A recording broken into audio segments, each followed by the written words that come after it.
जय हिंद। इस वीडियो में हम बात करेंगे सिंडोपा प्लस दवा के बारे में। सिंडोपा प्लस दवा किस टाइप की बीमारी में चलती है, ये कैसे काम करती है, इसके अंदर मौजूद लीवोडोपा और कार्बिडोपा क्या होता है, पार्किंसन डिजीज क्या होती है, सब कुछ समझेंगे। देखिए दोस्तों, लीवोडोपा जो टेबलेट आती है ना, यानी ये सिंडोपा जो टेबलेट आती है, ये हाईली प्रिस्क्राइब दवा होती है। ये डॉक्टर चेक करके देते हैं, तो ऐसे यूज नहीं करना है, इस चीज़ का ध्यान रखिएगा।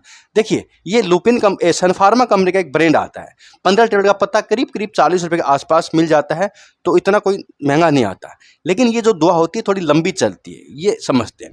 देखिए, इसके अंदर आता है लीवोडोपा और कार्बिडोपा। दोस्तों, लीवोडोपा हमेशा कार्बिडोपा के साथ आएगा ज़्यादातर केस में, क्योंकि लीवोडोपा जब देते हैं ना व्यक्ति को, तो व्यक्ति को ये साइड इफेक्ट करता है, जैसे कि मतली होना, जी घबराना, उल्टी होना, इस तरह की प्रॉब्लम करता है। इस प्रॉब्लम से बचने के लिए ना कार्बिडोपा साथ में दिया जाता है, जो इसके साइड इफेक्ट को कम कर देता है, जिससे कि व्यक्ति को परेशानी नहीं होती। अब ये समझते हैं भाई, किस बीमारी का इलाज करता है लीवोडोपा या कार्बिडोपा। तो दोस्तों, लीवोडोपा एक डोपामाइन ही होता है। डोपामाइन क्या होता है? ब्रेन के अंदर, खोपड़ी के अंदर न्यूरोट्रांसमीटर होते हैं, संदेश वाहक होते हैं, जो बॉडी में हो रही प्रॉब्लम्स के बारे में ब्रेन को बताते हैं। देखिए, समझते हैं ब्रेन क्या होता है। ब्रेन ही सब कुछ है। जो आदमी की जो खोपड़ी होती है ना, ये ब्रेन हर बॉडी को चेक करता है कि हाथों की नसें काम कर रही नहीं कर रही, पाँव की नसें काम कर रही नहीं कर रही, पाँव तक ब्लड फ्लो जा रहा है नहीं जा रहा, कोई घाव तो नहीं हो गया है, वहाँ पर कोई इन्फेक्शन तो नहीं है। तो वहाँ के जो सिग्नल्स को ये भेजता है और वापस सिग्नल्स के थ्रू जानकारी प्राप्त करता है। तो ये डोपामाइन जो होता है ना, ये संदेश वाहक होता है। डोपामाइन संदेश वाहक होता है, ब्रेन के अलग अलग हिस्सों में ये बनता है। कई तरह की कोशिका इसको बनाती है। कई बार होता है क्या है कि दोस्तों, उन कोशिकाओं के नष्ट होने के कारण ना, वहाँ के एरिया में डोपामाइन कम बनता है।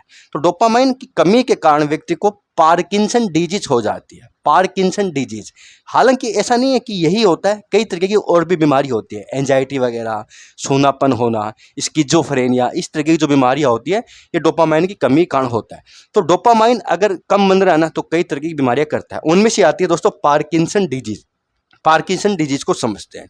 एक्चुअली देखिए, पार्किंसन डिजीज जिस व्यक्ति को होती है ना, उस व्यक्ति के अंदर 3 ज़्यादातर प्रॉब्लम होती है। पहली दोस्तों, हाथ को पाँव का कपाना, कपी रहेगी, व्यक्ति ऐसे वाइब्रेट करेगा, ऐसे ऐसे हाथ पाँव कांपेंगे, ठीक है। दूसरा, मांसपेशियों में स्टिफनेस आ जाना, ऐसे स्टिफनेस, पूरा भार लगेगा, एकदम एकदम ऐसे मोड़ने में, मूवमेंट करने में बहुत जोर आएगा, और व्यक्ति ऐसे ऐसे झुक के चलने लगेगा, क्योंकि एकदम जकड़ जाता है, अकड़ जाती है, बाप रे बाप, एकदम जकड़ जाएगा। इनके अलावा तीसरा जो इसके अंदर होती है ना, वो मूवमेंट करने में, वही बात है कि मोमेंटम बहुत कम हार्ड हो जाता है व्यक्ति का। ऐसे लगता है कि कोई दूसरे घर पे आ गए हों, इतना हार्ड हो जाता है एक व्यक्ति के लिए जो पार्किंसन डिजीज का शिकार होता है। ज़्यादातर व्यक्ति बेड पे या व्हील चेयर पर रहता है, बहुत ज़्यादा स्टिफनेस मांसपेशियों में आ जाती है, हाथ पाँव का कांपना शुरू हो जाता है, और व्यक्ति झुक के चलने लगता है।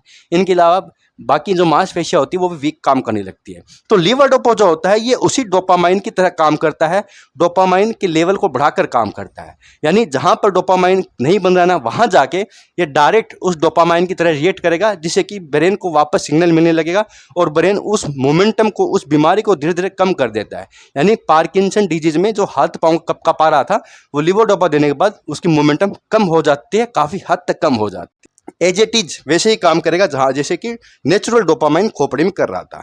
तो वो कई कारणवश कम हो जाता है, वहाँ की कोशिकाएं मरने से, कोई चोट लगने से, या कोई दूसरी प्रॉब्लम के कारण भी ऐसा हो सकता है। और पार्किंसन डिजीज के साथ साथ कई तरीके की, जैसे कि स्किज़ोफ्रेनिया, ये बीमारी होती है, जो मनोरोग बीमारी होती है। तो ये डॉक्टर का एरिया होता है, वहाँ पर किस दवा का यूज किया जा रहा है। तो दोस्तों, सब कुछ था सिंडोपा प्लस टेबलेट के बारे में। बहुत बहुत धन्यवाद।